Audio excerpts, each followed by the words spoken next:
Assalamualaikum warahmatullahi wabarakatuh. Bro, sis, ketemu lagi dengan saya Sultan Miladianto dalam SM Law Channel. Untuk kesempatan kali ini saya akan mengupas tentang perzinahan.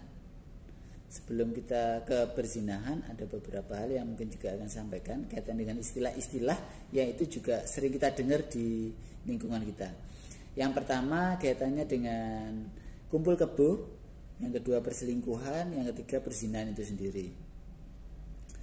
Yang pertama kumpul kebo itu adanya laki-laki dan perempuan yang itu hidup bersama, di mana laki-laki dan perempuan ini masih belum memiliki ikatan perkawinan dengan pihak lainnya. Lah kebetulan di Indonesia tentang hal ini belum ada aturannya, sehingga ketika orang melakukan hal ini memang belum bisa dituntut secara pidana seperti itu.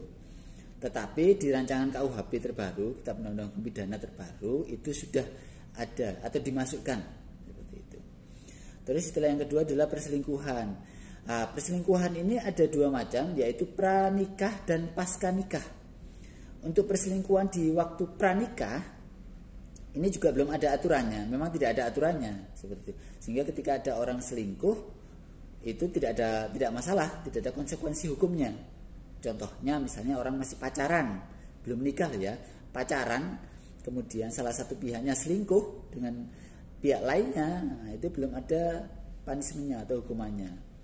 Karena orang pacaran itu belum memiliki ikatan secara hukum. Tidak ada ikatan secara hukum sehingga tidak ada konsekuensi hukumnya. Kemudian kalau perselingkuhan pasca menikah, lah ini yang kemungkinan dimungkinkan adanya konsekuensi hukum, yaitu perzinahan.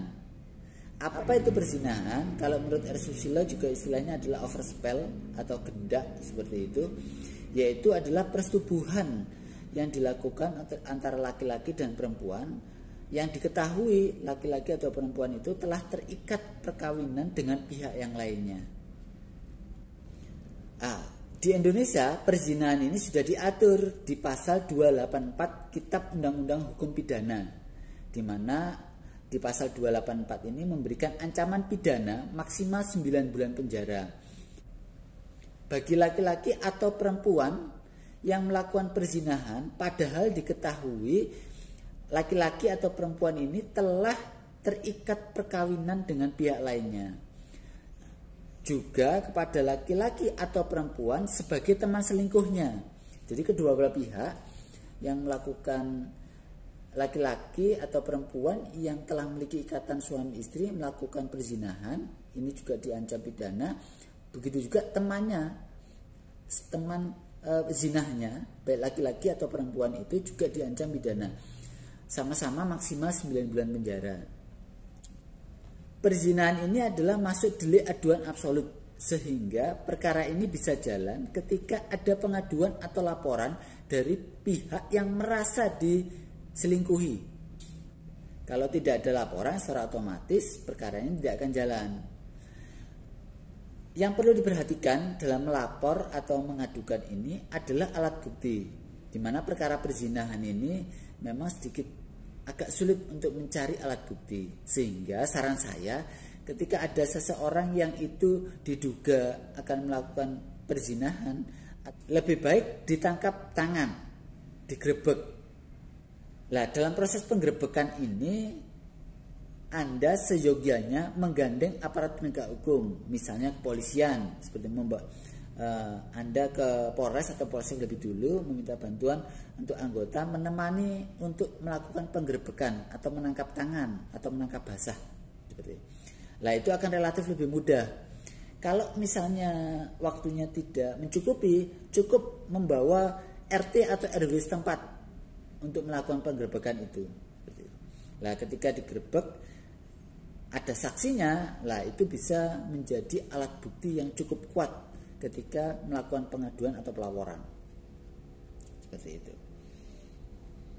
Kemudian di pasal 284 ini juga mengatur ketika melakukan pelaporan atau pengaduan perzinahan ini, alangkah baiknya ketika Anda juga melakukan gugatan perceraian. Dalam hal ini memang ada dua pendapat karena ada dua jurisprudensi yang itu sedikit berbeda.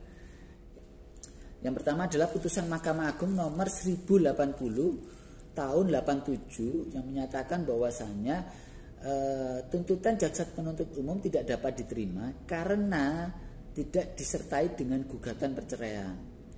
Tetapi di jurisprudensi yang kedua, yaitu putusan Mahkamah Agung nomor 135 tahun 88 itu menyatakan bahwasannya tuntutan dapat dilanjutkan tanpa harus ada gugatan perceraian. Ya, salah satu bisa dipakai sebagai jurisprudensi seperti itu. Kemudian kasus perzinahan ini memiliki jangka waktu pengaduan dan penuntutan, yaitu maksimal 3 bulan. Sehingga langkah baiknya ketika terjadi perzinahan segera laporkan agar pihak kepolisian bisa menindaklanjuti sehingga akhirnya melimpahkan ke jaksa penuntut umum dilakukan penuntutan di pengadilan seperti itu. Kalau misalnya ketahuan zina kemudian Anda pikir kemudian tidak melakukan laporan atau melakukan laporan mendekati masa 3 bulan itu, secara otomatis kepolisian sangat dimungkinkan akan memiliki waktu yang cukup minim untuk membuat berkas hingga akhirnya dilimpahkan ke kejaksaan untuk dilakukan penuntutan seperti itu.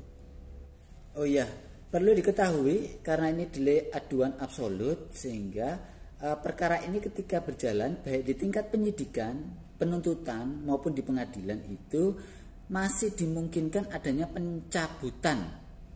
Ketika perkara ini dicabut oleh si pelapor atau pengadu, secara otomatis perkara ini akan selesai. Seperti itu. Tetapi sebelum adanya pencabutan atau pencabutan laporan atau pencabutan pengaduan ini, seyogyanya dipikirkan lebih dulu. Demikian ulasan untuk perzinahan kali ini. Jika ada masukan atau saran-saran bisa ditulis di komentar. Nanti insya Allah akan saya buatkan ulasannya. Saya cukupkan, kurang lebihnya saya mohon maaf. Kita ketemu di video selanjutnya. Assalamualaikum warahmatullahi wabarakatuh. Ciao.